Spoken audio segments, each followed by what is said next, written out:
a mis estudiantes del grupo quinto B. El día de hoy vamos a iniciar con las temáticas complementarias del cuarto periodo, debido a que con producción escrita argumentativa, la opinión, terminamos las temáticas correspondientes a la malla curricular que referían al cuarto periodo académico 2020. De modo que vamos a iniciar con las complementarias, como les decía con anterioridad. En este caso vamos a aprender el uso de la coma. Les recuerdo que es importante aprender las temáticas complementarias porque nos van a permitir profundizar y asimilar en mayor medida las temáticas que ya hemos visto. Asimismo, nos van a permitir comprender mejor aspectos de la lectura, va a ampliar nuestro vocabulario, vamos a conocer mejor la ortografía y cómo se maneja la gramática del español, de modo que nuestra comprensión lectora va a ser muchísimo mejor. Adicional a ello, se acerca la prueba institucional, la segunda, y es necesario que nos preparemos para la misma.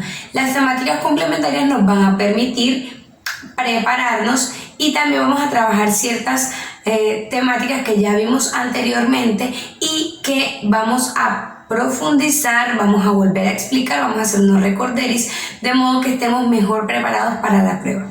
Teniendo en cuenta eso, les explico la dinámica de la clase. Iniciaremos con un concepto de coma, luego continuaremos con las tipologías y el modo de uso de la coma. Conociendo ya todos esos aspectos, entonces daremos por finalizada la sesión. Espero que vengan con todas las ganas, con toda la disposición para esta clase y que aprendan muchísimo.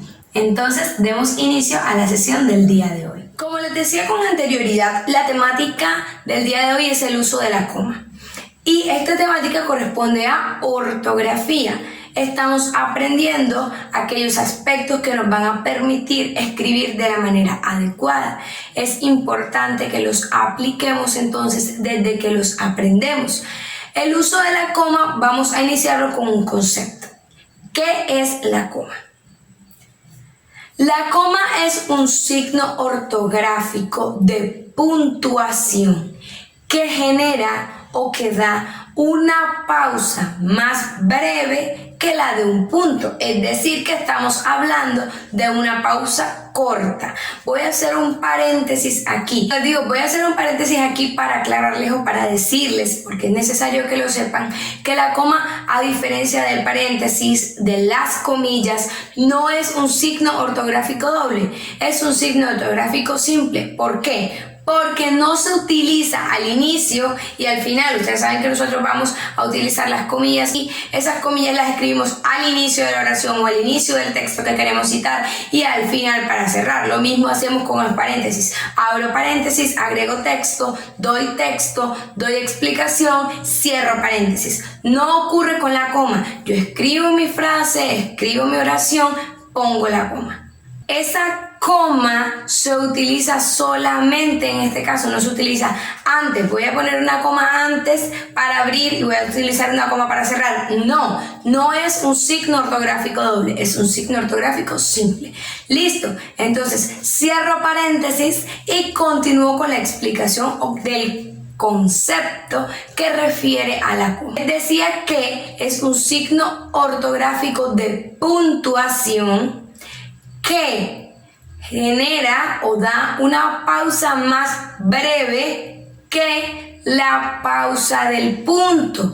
Es decir, que es una pausa corta sumamente, es una pausa de microsegundos. Entonces, esta pausa generalmente, o esta coma generalmente, se utiliza en todos los textos y nos cambia o varía el sentido de la oración teniendo en cuenta el tipo de coma que utilicemos en el contexto en que lo utilicemos. ¿Cómo vamos a saber esto? Conociendo entonces los tipos de coma y cómo los utilizamos. Les voy a explicar a continuación cuáles son las tipologías o los tipos de coma y cómo son sus usos.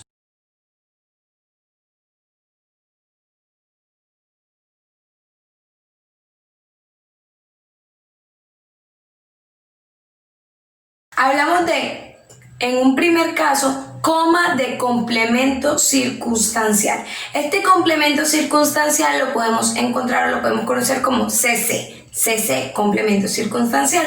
Entonces, lo que hacemos con esta coma es que nos ayuda a separar el complemento circunstancial del sujeto dentro de la oración, ¿sí? No vamos a poner coma si no se menciona al sujeto luego del complemento o antes del complemento circunstancial. En caso de que no se nombra al sujeto, no se pone la coma. Entonces usted me dirá, profe, ¿cuáles son esos complementos circunstanciales? Los complementos o el complemento circunstancial puede ser de modo, puede ser de lugar, puede ser de tiempo. ¿Y cómo lo identifico? ¿Cómo sé cuál es? Les voy a poner un ejemplo para que ustedes tengan mayor claridad y luego les aplico el concepto.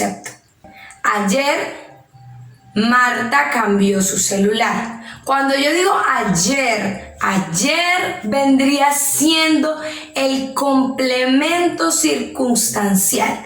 Por tal, entonces yo debo estar atenta a este complemento y les recuerdo, solo si se menciona al sujeto, yo voy a poner una coma. Entonces yo digo, ayer Marta cambió su celular. Si yo digo esto, estoy mencionando a Marta, que es el sujeto de la oración. Entonces, el complemento circunstancial es ayer. Yo digo ayer, coma, Marta cambió su celular. Ahora, ¿necesariamente debe ir el complemento antes del sujeto? No, yo puedo decir Marta cambió su celular ayer. Entonces, cuando digo Marta cambió su celular, coma, ayer, lo separo del complemento circunstancial.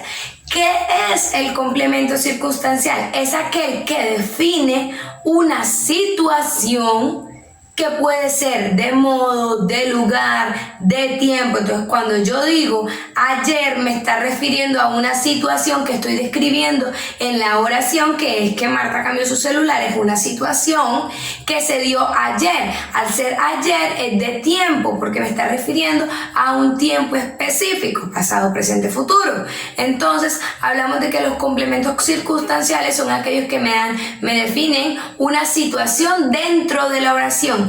Y es una función sintáctica del español. Quedando claro qué es el complemento circunstancial y cómo se aplica la coma, que es realmente muy sencillo si le prestamos atención del complemento circunstancial, vamos con el segundo caso. Es la coma de conector. La coma de conector es aquella que yo escribo siguiente de un conector lógico que me indica que yo voy a continuar con una información, con una idea, con un argumento. Entonces yo podría decir, sin embargo, coma, no obstante, coma, por lo tanto, coma. Entonces lo que nosotros vamos a identificar en este punto primero son los conectores. Los conectores que nosotros vamos a utilizar, y esos conectores deben darme idea de que yo voy a continuar, ¿sí? Con una idea, voy a iniciar una nueva idea. Si yo digo asimismo, coma, usualmente luego de los conectores yo utilizo la coma, ¿sí? Como ya les decía con anterioridad, sin embargo, no obstante, por lo tanto, asimismo, del mismo modo, teniendo en cuenta que, partiendo de lo anterior. Sí, estos conectores me indican a mí que yo voy a continuar o yo voy a dar una información nueva, una información que viene con relación o en contra de lo que yo estaba diciendo, en oposición a lo que yo estaba diciendo. Lo que me da a entender es que continuamos con la información y vamos a dar nueva información. Este conector que yo voy a poner aquí va separado o va pausado por una coma. Un ejemplo podría ser: estudió, sin embargo, coma, perdió el examen. Sin embargo, perdió el examen. Entonces voy a dar una nueva idea, ¿sí? Una idea, y entonces yo debo poner esta coma luego de este conector para hacer esta pausa que me va a generar mayor claridad, mayor precisión y va a ser contundente esta oración, esta palabra que estoy diciendo. Vamos con un tercer caso, que es la coma de conjunción. Antes de iniciar a explicarles cómo se utiliza la coma de conjunción, es necesario que les recuerde qué es una conjunción. Una conjunción es una palabra que me permite unir dos o más partes de una oración que si estuviesen separadas no tendrían cohesión y coherencia entre las mismas. Entonces yo tomo una palabra, ¿sí?, y la ubico en la mitad y me permite unir la primera parte con la segunda parte.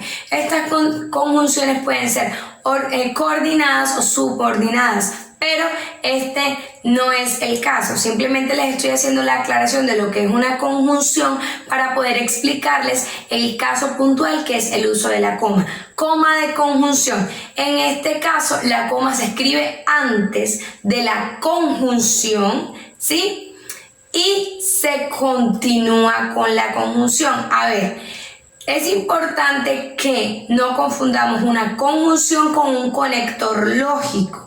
Es por eso que debemos buscar, ¿sí?, cuáles son las conjunciones y cuáles son los conectores lógicos. Debemos conocer bien qué estamos diciendo y cómo lo estamos diciendo para no dar a entender o no escribir cosas que no debemos. Entonces, una conjunción podría ser pero, podría ser aunque, podría ser no obstante. Ahora bien, no obstante también podría servir como un conector lógico. Es necesario que identifiquemos bien, porque si yo voy a usar no obstante como un conector lógico en una oración, entonces yo voy a poner la coma luego de no obstante, porque lo estoy utilizando como un conector en este caso específico. Pero si yo voy a utilizarlo como una conjunción, entonces yo voy a poner la coma antes de. Esta es la diferencia, ¿sí? Si yo voy a decir, si voy a poner la coma antes, yo estoy usando este no obstante como una conjunción. Si yo voy a poner esa coma luego de escribir no obstante, entonces yo la estoy utilizando como un conector. Vea como una simple posición de la coma en el texto, en una oración, puede cambiar completamente el sentido de esa oración y puede cambiar completamente el sentido del texto y la función de una palabra. Como les decía, no obstante puede ser un conector, pero también puede ser una conjunción. Entonces, ¿cuándo la utilizamos como una conjunción y cuándo la utilizamos como un conector? Solamente poniendo una coma. Un ejemplo entonces de la coma de conjunción sería: Susana decidió ir, coma, pero revisó el informe antes de llevarlo. Entonces lo que yo quiero decir en esta oración es que Susana va a ir a un lugar a llevar un informe. Pero ¿cómo uno yo estas dos oraciones? Susana decidió ir, revisó el informe antes de llevarlo. Entonces yo agrego pero. Pero vendría siendo en este caso una conjunción porque me permite unir una o dos partes de una oración para darle coherencia. En este caso, al poner la coma antes del pero, estoy mostrándola como una conjunción. Susana decidió ir, coma, pero revisó el informe antes de llevarlo. Entonces estoy haciendo una coma de conjunción. Vamos con el cuarto caso. El cuarto caso es la coma explicativa. La coma explicativa, como lo dice la misma palabra, nos permite explicar o ampliar la información que estamos dando en una oración o en un texto. Este tipo de coma lo que hace es que nos explica o se ubica en una información que no necesariamente debe decirse o que se puede omitir sin cambiar el sentido y perder el sentido del texto. Un ejemplo sería: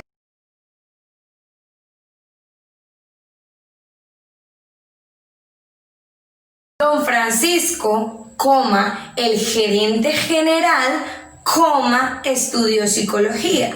Yo podría decir perfectamente, Don Francisco estudió psicología. Sin embargo, yo estoy explicándole a mi interlocutor que Don Francisco es el gerente general y esto le puede dar argumento a mi texto, ¿sí? A mi idea. Entonces yo digo, Don Francisco, el gerente general, estudió psicología. Al yo separar ese gerente general por comas, estoy dando una explicación, ¿sí? La estoy ubicando antes de y luego de, haciendo referencia a mi interlocutor de que le estoy explicando una información adicional.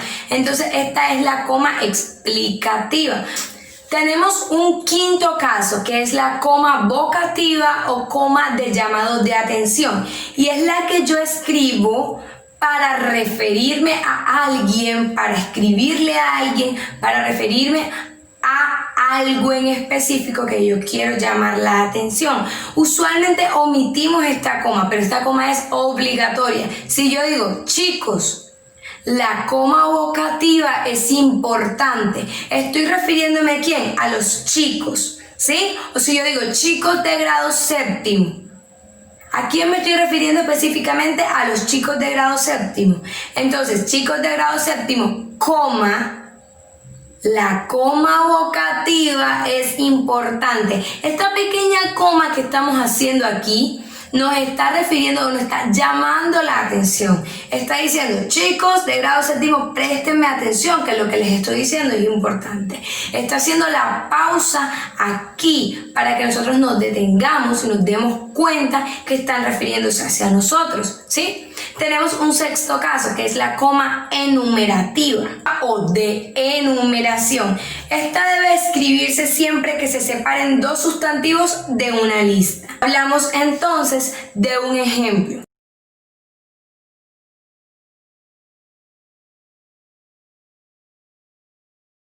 Ayer compré 2 camisas, coma, 2 pares de zapatos, coma, 3 medias y un bolso. Cuando yo estoy enumerando o estoy haciendo una lista dentro de un texto, yo utilizo la coma de enumeración. La escribo después del sustantivo al que estoy haciendo referencia, que estoy enumerando. Si yo digo 2 camisas, coma, 2 zapatos, ¿sí? Estoy haciendo referencia a que compré un par, pues, o estoy haciendo referencia a que compré 2, puede ser 3, puede ser 5, pero estoy enumerando. Al momento de enumerar, yo hago la pausa y continúo. Esa es la coma enumerativa o coma de enumeración. Conociendo entonces esos 6 tipos de comas, vamos a realizar la actividad de profundización que está en la parte de abajo de este video. No olviden también descargar cultura general